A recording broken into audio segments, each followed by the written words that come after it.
Welcome back, guys. I am GoLocal Live correspondent Chelsea Gay here in the Navigant Credit Union Broadcast Center.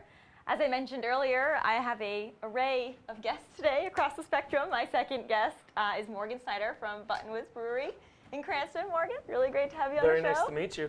So you guys have been around now. You're going to come up on 2 years, I guess? We're actually only just coming up on our 1 year anniversary. 1 year anniversary. Yeah, so that's actually a very common mistake. We designed our logo in 2016, so everyone thinks we opened in 2016. So it's just the design that was 2016. Funnily enough, I don't like odd numbers, so instead of fixing it, we just left it alone. I get it. Superstitious. There we go. So tell us a little bit about your background. Yeah, so I have actually I've been working in the beer industry since I graduated college, so we've been closing in on about 7 years. I graduated college and kind of fell in love with the whole home brewing process and figured the next step was to become professional. I started working in distribution, and then eventually I started working at the Bronx Brewery in, go figure, Bronx, New York. Yeah, there you go. So I was there for about 2 years, and the whole time I was planning on opening my own brewery, and we decided that Rhode Island was the best place to do it, and so that's the short story. Why Rhode Island? I mean, I know it's getting a little competitive here. It is getting a little competitive. So, fun fact, I'm not actually from Rhode Island. Okay. My parents moved here about 5 years ago. I was born and raised in the Virginia area, and then slowly just keep moving further north. Okay. And for some still unexplainable reason, my parents decided to buy a retirement home in Buttonwoods, Warwick. Okay. So about 4 years ago, when we started planning this whole process, we decided to name the brewery Buttonwoods and try to open in Warwick. Couldn't find a spot, so we ended up in Cranston. Yeah. So they bought the retirement home. They're really planning for their retirement, I guess. Oh yeah. Like, we'll buy the home. We'll get the house. We'll get the brewery. It's going to fund all of our retirement activities. So I have to ask, the first home brew you ever did, how'd it turn out? Alcoholic. Okay, there we go. It was a honey Pilsner style ale, and it ended up being 10%. And so it was like, had a couple bottles. Like, yeah, I can do this. Absolutely, yeah. Once you get a couple bottles in you think you could. Oh, you think you take on the world. Right. So, in layman's terms, without getting too technical, tell us a little bit about your brewing process. And, I know you guys do any IPAs, right? We do a ton of different IPAs. Okay. We do, my core focus is not IPAs. Okay. So I try to throw in things that aren't necessarily the hop forward stuff, but IPAs are one of the things that everyone loves, and I figured if I'm going to make them, I'm going to make the best IPA I can brew. So we have probably close to 20 different IPAs. Wow.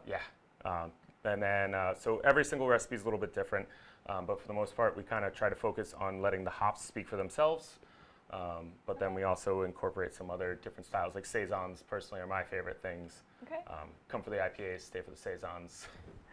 So where do you get your inspiration to brew all these different IPAs? I mean, is it something in food that you're tasting, or? It's a lot of different things. Some of it's nostalgia. We actually right now we have a peanut butter fluff stout on tap, and that's because I love. You didn't bring me that one. I tried. I thought about it. I just was running out of time. Oh man! But it's come from nostalgia aspect. So I designed that beer with the idea of, because I love peanut butter and fluff stouts, peanut butter fluff sandwiches as a kid. So I designed that beer. You loved the stouts as a kid. Right? Yeah, I love stouts as a kid. Who didn't?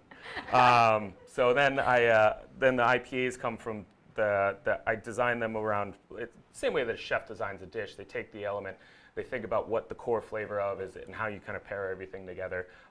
So this one, which one is it? This one right here, the object permanence is all Citra, and the idea was to create this really soft, beautifully hop-forward Citra beer. Yeah. Citras taste like mangoes and peaches, so we wanted to let that shine while also giving it a soft background. So it's just like any chef would do when they design a dish. And so when I mean, I don't know anything about brewing beer, and I don't even think that's the right term. You just told me it's not. But it's brewing, mashing, all of it. So when you go for a citrus flavor or a peanut butter fluff flavor, I mean, what are you adding to the beer to give it that? The citrus flavor is actually 100% the hops. Really? In this day and age, there's thousands of different varieties of hops, and each growing region, just like wine, has a different impact on the flavor that you get from the final product. Okay. So the West Coast actually creates a lot of grapefruit, citrus, and pine flavors. New Zealand is known for their much more citrus forward and white wine character. So it depends on the growing region, but the peanut butter is literally peanut butter. We used, Okay. I don't know if, for trademark reasons, we used a very famous peanut butter cup peanut butter. A very famous, okay, yeah, we don't know who that is. You know. Never heard of them. Never heard of it. And the cans are beautiful. I mean, do you guys design these? So this is actually a friend of ours. He reached out to us right around when we first opened up and offered to do some can design for us. He actually is a graphic designer for CVS, and so this is kind of something for him in his free time to blow off some steam and get creative, because at CVS he works in red and white. So we give him the opportunity to expand outside of red and white, like black and blue. Awesome. Yeah, CVS is everywhere today. Our last guest mentioned CVS. Oh, yeah. Too. That's crazy. So you guys are in Cranston. Whereabouts in Cranston? So we are on Wellington Avenue, which is actually right off 95. You can look at 95 if you really felt so inclined to watch traffic drive by. So we're right on the Providence-Cranston border near Park Avenue. Okay. So there's a. And tell us about the space. Is it, Yeah, so we have a 3,600 square foot brewing space. 1,200 square feet of that is dedicated to tasting room and sampling area. And then the remaining space is dedicated to brewing, barrel aging, and we also use some of it for storage. So it's a pretty sizable spot, and we're actually currently working on gaining access to our outdoor area so that we can, there's a loading dock that leads out, so we can try and incorporate that into like an outdoor beer garden for the summers, get food trucks and stuff like that. So. I read something about cornhole. You guys have cornhole inside? Yes. Okay. And that kids are welcome. Oh, of course. Oh, great. I love kids. I'm a kid. If Well, I'm you allowed like in a Stout brewery. as a kid, so why not have Exactly. Get them started early. No, Yeah. this is terrible. I shouldn't. Oh, God. We're not encouraging young alcoholism. No, we are not. We are not. So can you take tours of? So it's not necessarily a tour, but I'm pretty much almost always there. Okay. I've taken like 3 vacations since we've opened, and That's sad. yeah, I mean, I love what I do. Good. So No, it's good. I mean. like I tell everyone, I retired at 29, so I haven't worked a day in almost a year. Yeah. So I love being there. I love talking to people and telling them what we're all about. So you can ask me all the questions when you go there. The brewing space is about 5 feet from the tasting room, so you can see all of it, and I can answer all the questions. And So it's a tasting room, not necessarily a bar. You have all the different. So beers on tap, as a brewery, we're only allowed to do certain things. Okay. You can have 36 ounces, consume 36 ounces, and take away about 4 packs of beer, since we do 16-ounce cans. Okay. All right. So I think I do actually want to see. I think it'll be hilarious if I open one of these and try to see what it is.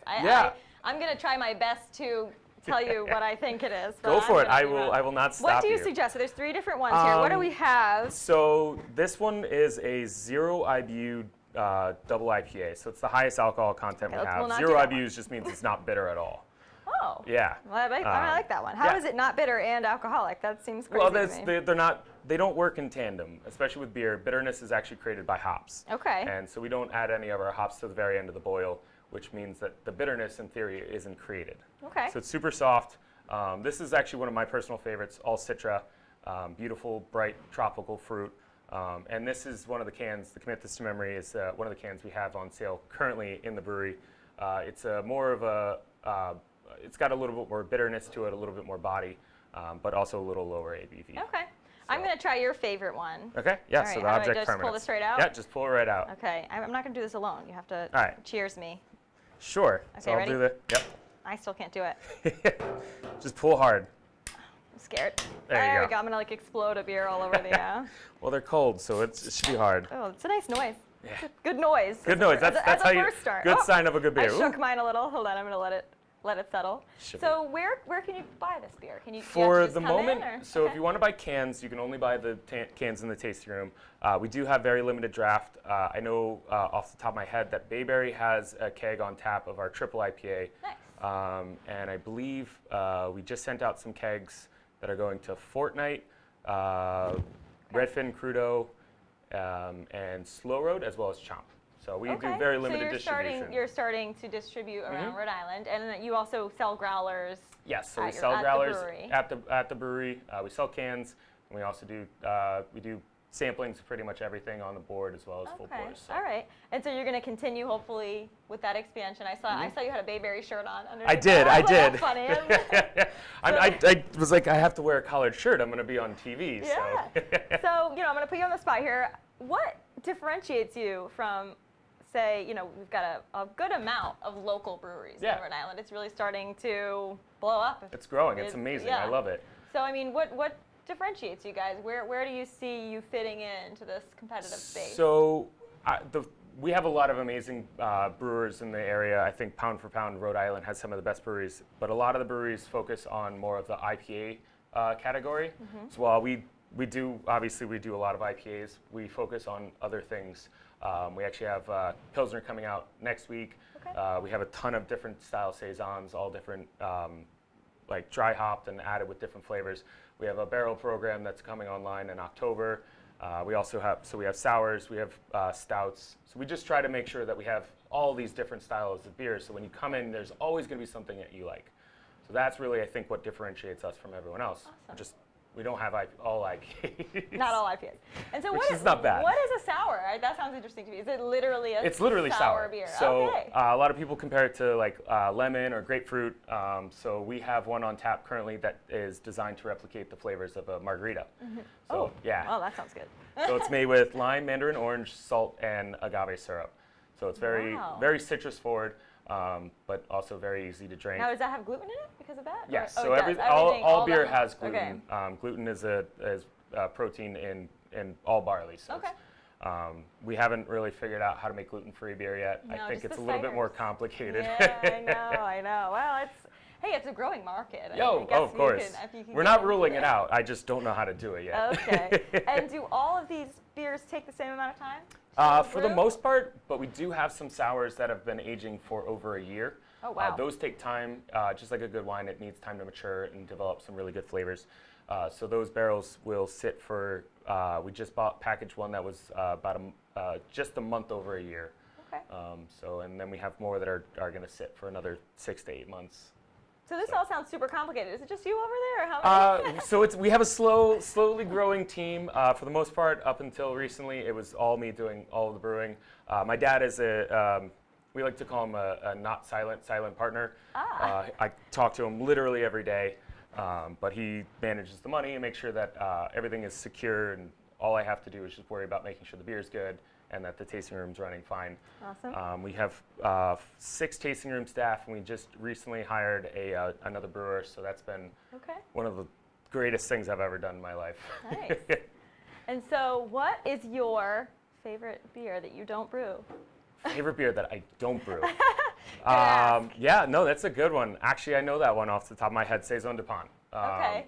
So I've never heard of that. Brasserie de Pont out of Belgium. It's you can pretty much find it at most bottle stores. Okay. It comes in 750 milliliter bottles, cork and cage. It's this beautifully expressive saison, and it's really one of those beers that just launched me down the rabbit hole of brewing. And second question, what is your favorite place to drink beer in Rhode Island? Doesn't have to be Providence. Well, I mean, you saw my shirt. Yes. Well, Oh, yeah. Oh, okay. All right. I pretty much, if I'm not busy, like I don't have weekend plans, I am there every Friday night.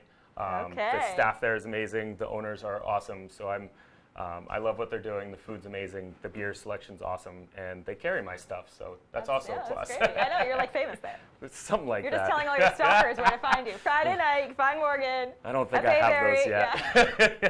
Maybe after this you'll have a couple. Oh God. All right, so I got to try this now. So Yeah? we are trying, what is this one? This is It's called Object Permanence. Object Permanence. Yeah. Okay. So I've picked the most complicated names you can come up with. Just names I can't read out loud. Yeah. Okay, cheers. Cheers. Commit this to memory. That's the other one. All right, let's try this. Oh, wow, actually, that is delicious. Thank you. Wow, good job. Thank you. As long as my seal of approval means nothing, but it's good. Hey, as long as you like it, that's all I'm working for. Yeah, well, Morgan, thanks so much for coming on today. Thank you so much. I appreciate it. We hope everybody checks you out over at Buttonwoods Brewery. Tell us your hours for those who don't know. So we are open Thursday through Sunday, 5 to 9 on Thursdays, 4 to 9 on Fridays, 12 to 9 on Saturdays, and 12 to 6 on Sundays. Okay. So bring your kids, but not bring your kids, not your dog. No. No. Dang. Yeah. I have a very cute dog. I would love to bring him. My dog's a little selfish. He wants the whole company to himself. Oh, he's there. Yes. Oh, okay. Every day. So you can go there to pet your dog. Exactly. He's actually on the can. Right there. There we go. And another question I like to ask is, can people bring food if they want to? Yes. Okay. We generally have food trucks on Saturdays, but we obviously always welcome food. We don't And want what do you you to drink on recommend an people empty bring stomach. with beer? What's a good, like, what do you recommend to pair with your beers? Oof, that's a good one. Well, we have Burgundian coffee waffles on Fridays, so I always recommend Ooh. waffles if you can get them. Just bring waffles. Yeah, just bring waffles. Go to bring Burgundian bring a Coffee box Waffle of Pop-Up, Eggos. bring them back. Yeah, or that. I think we have a toaster somewhere. That's funny. Yeah, you guys will do anything. We'll Yeah. toast your We're up for waffles it. while you're there. Yeah, all right. Well, Morgan, thanks so much for joining thank you. us. And thanks, guys, for tuning in to another lifestyle segment. We will be back next week, Thursday at 4 p.m., and we'll see you then. Thanks a lot.